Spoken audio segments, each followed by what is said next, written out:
So I still don't have a, what's it called? A holder for my phone for the car. So I've got you propped up like this for now because I want to talk to you about something that happened the other day. And I'm on my way. I'm driving 15 minutes. I'm going to go meet my son and her boyfriend and her dog Z at a coffee shop. And then we are taking the dogs up to the lake, even though it's raining.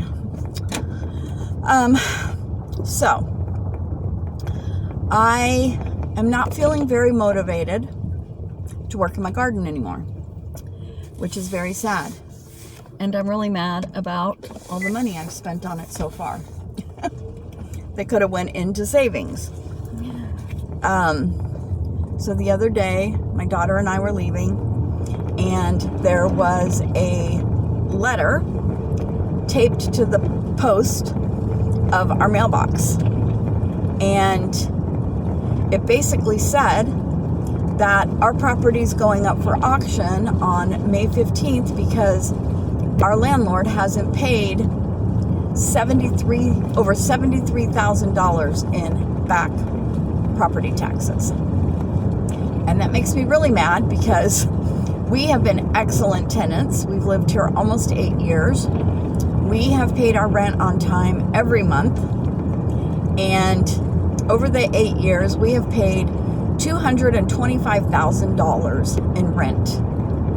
And he has not been paying the property taxes on this property. And so now we're kind of in limbo. Of course, we don't know if we're going to have to move or not. It depends on, the new owners, what they want, what their purpose of buying the property is, and what their plans are. I mean, they could buy it and immediately flip it, because my understanding is that whoever buys this property, which I think is worth almost $1 million, between $800,000 and $1 million, $800,000, has 3 houses on it. My understanding is that when it goes up for auction and they do the bid, they only have to pay the back taxes. Now, of course, if many people are interested in it, it could go in a bidding war and it could go way higher. But still, they could get this property for really, really dirt cheap compared to what it's worth and what the market value is. So they might just turn around and flip it and sell it at market value, as is. The other thing is they may want to renovate it, right? It is in bad shape all around. It has 2 barns that are falling down. And then our house isn't in the greatest of shape. It's livable, but it's not in the greatest of shape. The 2-bedroom across the driveway, they just renovated that before they moved in. But they have so many people over there and in and out spending the night. I have we don't know what kind of shape it's in now. It's been probably a year. And then they sort of fixed up the studio. And some of the people from across the driveway, one couple, they moved into the studio. So, and then all the fences are broken. All the fences in the 2 front pastures, because we had a huge eucalyptus tree fall across the driveway and across the fence on both those 2 pastures a few years ago. Well, more than a few years ago. Probably 2020, 21, somewhere in there. It's when my sister and I were working at the casino, and we came home at 3:30. It was pouring down rain, storming. It had been storming for days. Places, roads were flooded and stuff. And we were driving home from work at 3:30 in the morning, and we had the front gate to our property closed, which we didn't close a lot. Back then, the landlord had cows and sheep and goats on the property, and they were constantly getting out of the fences. So who knows why we had the gate closed. But so I got out of the car at 3:30 in the morning and went to the gate to go open it, and my eyes adjusted to the dark, and I saw this huge eucalyptus tree laying across the driveway and had crushed the fence on both pastures on both sides of the driveway. It was pouring down rain. And I just turned around and I looked at my sister, and I mean, she's in the car, so she can't hear me, so I just kind of did a face, right? And so I went over to her side and I'm like, do you see the eucalyptus tree? I mean, that thing was huge. So I ended up calling my daughter's boyfriend at the time, who is now J-Man's dad. They were sharing a room in our house. He was living with us because I can't remember at that time, maybe J-Man had already been born. He moved in with us to help, take care of him. I mean, it's partially his responsibility, right? So, anyways, I asked him, I said, can you get a pair of wire cutters and come through the field and go around the tree and cut the fence so that we can come home, because we were stuck in the driveway. The car couldn't go anywhere. We were just gonna have to leave the car parked right there in the middle of the driveway. So he came out, cut the fence. We walked through the field and to the house. And it was such bad timing because the very next day, also his son was visiting at the time, his other son. And we had told the kids that we were going to take them on a train the next day to go to the pumpkin patch. We had taken H Girl there a couple of years in a row, and she loved it when she was little, 4 and 5. And so they were all excited. And then the next morning we got up and we told them we can't go because it is so windy. It knocked the tree over, and we don't know how safe that would be for the train, for it to be that windy, and just what would be going on at the pumpkin patch and trees and different things like that. So we decided not to go. So that was really sad. So, if the new owners want the property for themselves and want to move on it, there's a lot of stuff they're going to have to fix up. Or if they want to sell it for the highest value that they can get from it, they're going to have to fix a lot of stuff up.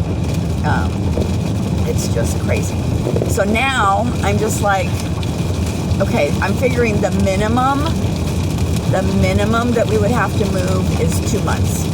So let's say, because it's going up for auction on the 15th, so that's a little over a month, right? We're a few days out from that. So that'd be 1 month. And then the new owners would have to give us, if they want us to move out, give us at least 30 days, right? So that's 2 months. They say with auctions and stuff like that, landlords will typically give you 60 to 90 days, but we'll see. Or, they might let us stay.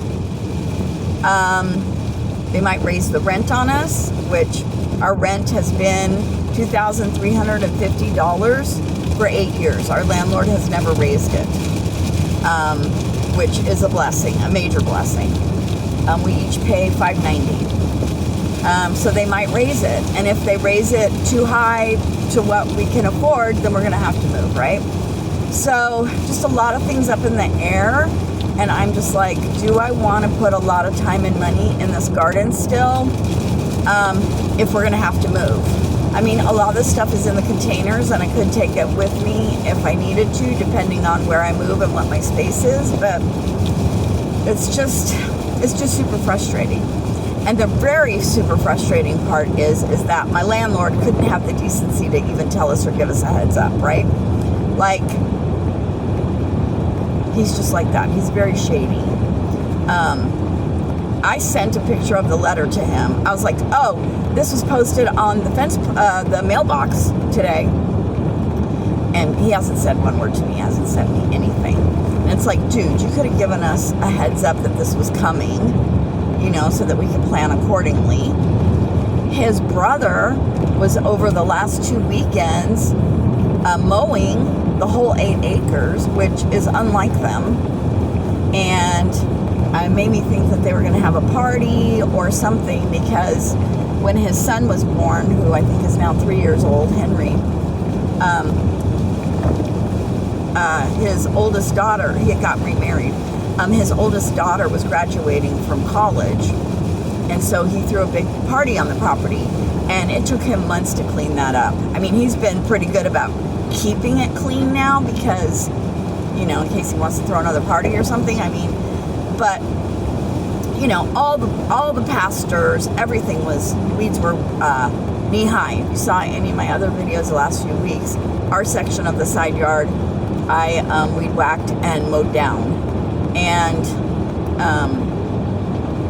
so he had his gardeners over there and him, and they've been really, chopping everything down, which is very early in the season for this. A lot of times they don't do it. A lot of times they only do it around the house and they leave the fields. Last year, late in the season, they did the fields after, probably July or August. So now I'm wondering, did he know about it and he, mowed the place because people are going to come looking at it? And my mom's like, what would he care if, excuse me, what would he care if it was mowed or not, if they're losing the property? And so I've been thinking about it a lot, and I'm thinking maybe the reason why he mowed it was because I know that the city could find, the county, I think, could fine them for having the weeds all overgrown like that, and it's like a fire hazard. I don't know.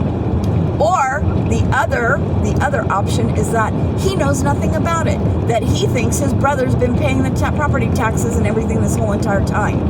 The property is actually their mother's. It's in her name. So, the mom and the brother may not even know that he hasn't paid that they're losing the property. So that's another discussion. If I see the brother come on the property before now and the time of the auction.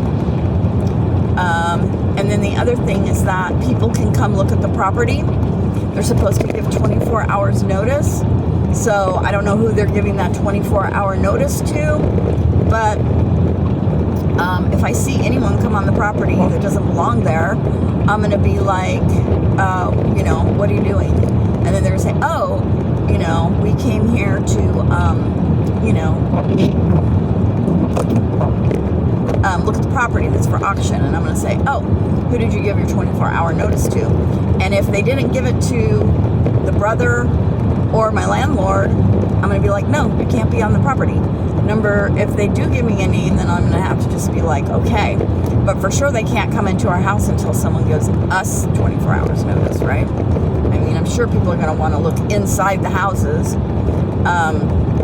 It's, the property is as is. And our landlord has a ton of junk stored on this property. Multiple trucks and cars not working. This is what I think he spent his property tax money on. Multiple trucks and cars that aren't working. He bought a burnt out food truck. It's destroyed. I have no idea why he bought this burnt out food truck. It's been sitting here for over a year.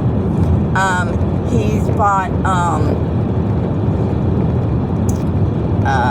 I'm assuming he bought this stuff. I mean, I don't know. Maybe people are paying him to store this stuff on this property. I don't know. No one ever comes over and gets it or looks at it or anything. I don't know. A single wide mobile home that's just sitting there that no one's using. He owns a car wash in town and has car wash parts. The car wash is shut down. We've lived here 8 years and it has never been open. He has car wash parts on the property. The big things that rotate that go around, that wash the car. He's got some of those. He's got these big, huge blue water tanks. So, and then he has a lot of stuff stored in the barn and in both the barns. And then there is a big storage container out in the back field. And I think the brother has a bunch of his own personal belongings stored in there. So, it's as is. So, I would expect... Oh, and then there's also a ton of RVs. There's probably 1, 2, 3, 4, 5 different RVs on the property. No one has ever come to take them to go camping in the summer or anything. So I don't know what they're for. But if they want their stuff, they're going to have to come get it all before May 15th, right? So, and I would hate for the brother to lose all his stuff in that storage unit if he doesn't even know anything about this. And maybe it's not my place to say something to him, but he's been really super nice to us. My landlord is shady as all get out, but he's been really super nice to us and has done some of the things that we needed done, like emergencies. So I don't know. It's just a very difficult situation that completely threw us for a loop out of nowhere. And now we're scrambling to figure out what we're going to do, because we have 10 cats, 4 dogs, and a cicada tortoise. And it's where are we going to move that is going to accommodate all of us? I mean, we're looking for rural property, another rural property that will let us have all these animals. But right now, there's nothing available. So we're just going to keep looking, keep praying, that God provides something for us. And that it's not going to cost an arm and a leg. Because we can't afford an arm and a leg. Maybe just an arm. It's really raining now.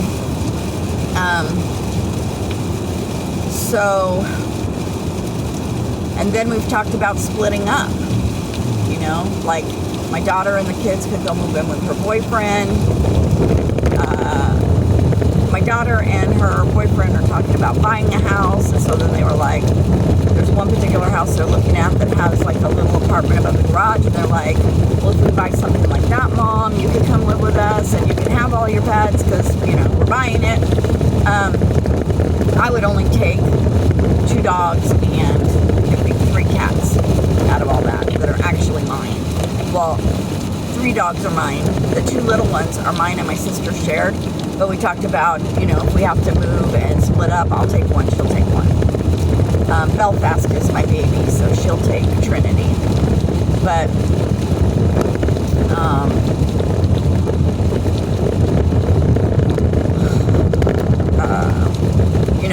so she could go live with her boyfriend, the kids, and then my mom and my sister could move together.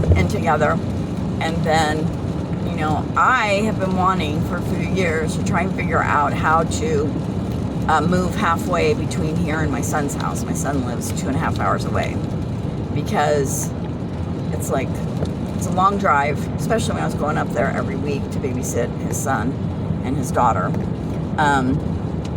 It's a long way to drive and then just do an immediate turnaround the next day. So I've been trying to figure out how I can move halfway, but not wanting to leave my family in a financial situation, or current situation, if I left, right?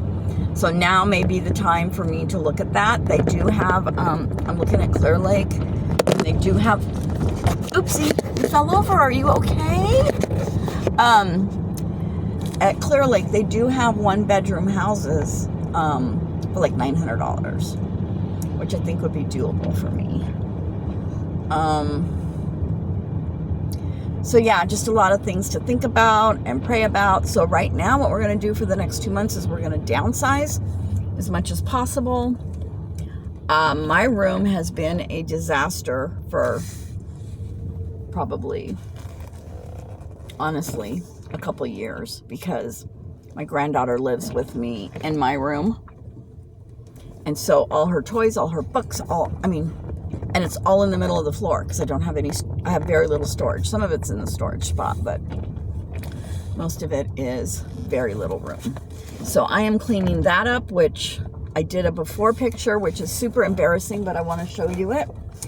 I mean, I want to show you my progress. I'm proud of the progress. And then, yeah, so we're downsizing. So we have a couple months to do all that. All right. I am at the coffee shop, so I am going to get out and find them, and maybe they're not here yet. And then I will pick you back up at the lake. Maybe before then, but I'll pick you back up before the lake. Bye. We've been here for about half an hour. I forgot to pick you back up. But they are having so much fun in the water. It's not raining right now. It is windy. The water's warm though, at least right here by the shore. And there was a goose out there that Coco kept trying to swim after, but he was too far. They're tired. They've probably already been here about 25 minutes, them running around. They're tired.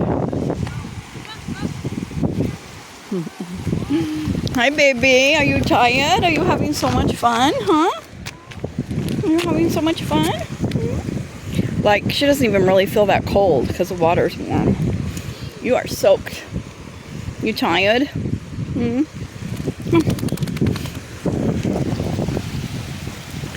Now that I'm going to videotape them, they don't want to do anything. They're tired.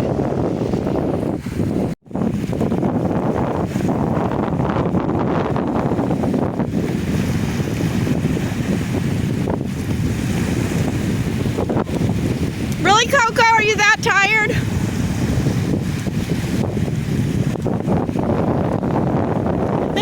She's tired.